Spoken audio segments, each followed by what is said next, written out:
Bonjour et bienvenue. Aujourd'hui, on va se plonger dans une histoire que beaucoup connaissent, mais qui a tellement à nous apprendre. C'est l'histoire de la fourmi intelligente et l'hiver rigoureux. Une fable sur la prévoyance, sur l'amitié, bref, une leçon toute simple, mais vraiment essentielle. Alors, la question au cœur de cette histoire, elle est super simple, mais en même temps, elle nous concerne tous. Comment est-ce qu'une toute petite fourmi peut bien faire face à un hiver, mais un hiver vraiment, vraiment rigoureux? C'est le grand défi de notre héroïne, et on va voir ensemble comment elle s'en sort. Allez, c'est parti. On commence par rencontrer notre personnage principal. C'est la première partie de notre histoire, la chanson d'une fourmi, et pas n'importe laquelle, une fourmi très travailleuse. Alors, imaginez un peu la scène. On est dans un verger de pommiers, ça sent bon la pomme, et juste là, sous un vieil olivier, il y a une petite fourmi. Elle s'appelle Nora. Et Nora, elle n'est pas comme les autres. Ce qui la rend spéciale, c'est sa façon de penser. Tout en travaillant, elle chante une petite chanson. Ô étoile, rassemblons-nous pour l'hiver qui vient. C'est fou, hein? Juste avec cette petite phrase, on comprend tout de suite qu'elle pense à l'avenir, qu'elle est super prévoyante. Et là, on voit tout de suite la différence. Pendant que ses copines s'amusent, tranquilles au bord de la rivière, sans se soucier de rien, eh bien Nora, elle est à fond. Elle ramasse du blé, des feuilles, elle se prépare pour les jours plus compliqués qui s'annoncent. Il n'y a pas photo, elle est dans un autre état d'esprit.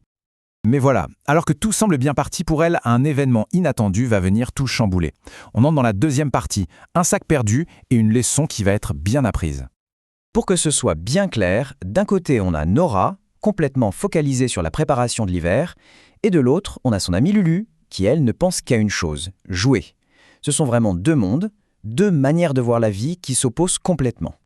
Et là, alors que Nora est en plein dans son travail, super concentrée, boum! D'un seul coup, quelque chose se passe. Un truc totalement imprévu. Son sac de grains, celui pour lequel elle a tant travaillé, il n'est plus là. Disparu. La panique totale. La seule question qui compte à ce moment-là, c'est « mais où est passé ce sac ?» On imagine bien son angoisse, hein? Son cœur qui se met à battre à 100 à l'heure comme un tambour. C'est terrible. Tout son travail, tous ses efforts, on a l'impression que tout est parti en fumée. Bon, le mystère ne dure pas longtemps. C'est Lulu, son amie, qui arrive en rigolant et qui avoue « je l'ai caché pour qu'on puisse jouer ». Le truc, c'est que pour Lulu, c'est juste une blague, un jeu. Mais pour Nora, c'est bien plus grave que ça, c'est une question de survie. Et la réaction de Nora est super intéressante.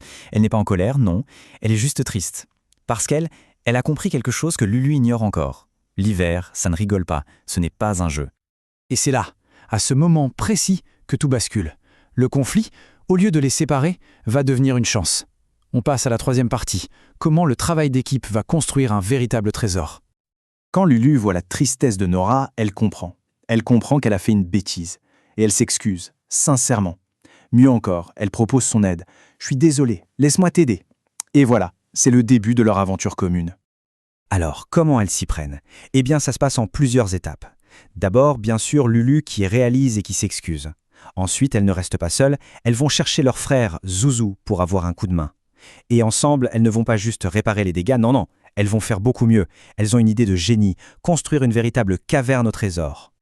Et leur résultat, eh bien, c'est une réussite totale. Leur nouvelle réserve est pleine à craquer, et on raconte même qu'elle sentait bon le pain frais.